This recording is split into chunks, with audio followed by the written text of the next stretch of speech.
1 Jean chapitre 3. Voyez qu'à l'amour le Père nous a témoigné pour que nous soyons appelés enfants de Dieu.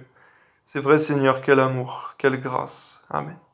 Si le monde ne nous connaît pas, c'est qu'il ne l'a pas connu. Bien-aimés, nous sommes maintenant enfants de Dieu. Ce que nous serons n'a pas encore été manifesté.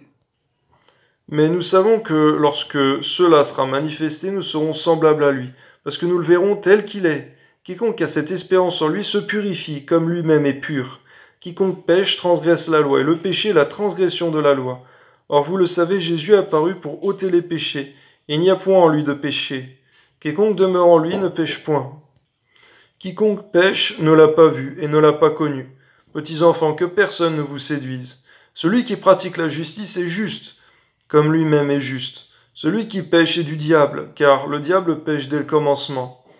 Seigneur, je te prie que si quelqu'un, Seigneur, tombe dans le péché, Seigneur mon Dieu, que tu le relèves promptement, Seigneur mon Dieu, mais que jamais personne de tes enfants ne prenne plaisir un jour à pécher. Amen.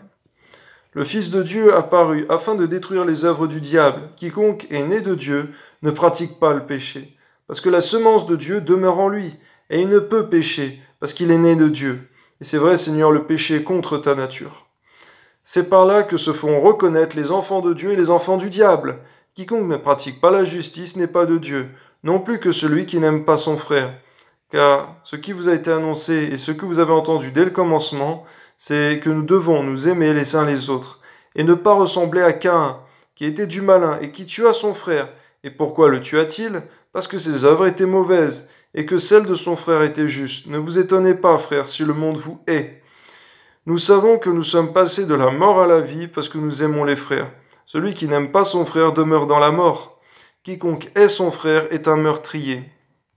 Et vous savez qu'aucun meurtrier n'a la vie éternelle demeurant en lui. Nous avons connu l'amour en ce qu'il a donné sa vie pour nous. Nous aussi, nous devons donner notre vie pour les frères.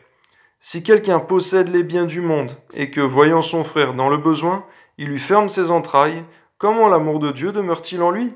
Petits enfants, n'aimons pas en parole et avec la langue, mais en action et avec vérité. Par là, nous connaîtrons que nous sommes de la vérité, et nous rassurons nos cœurs devant lui.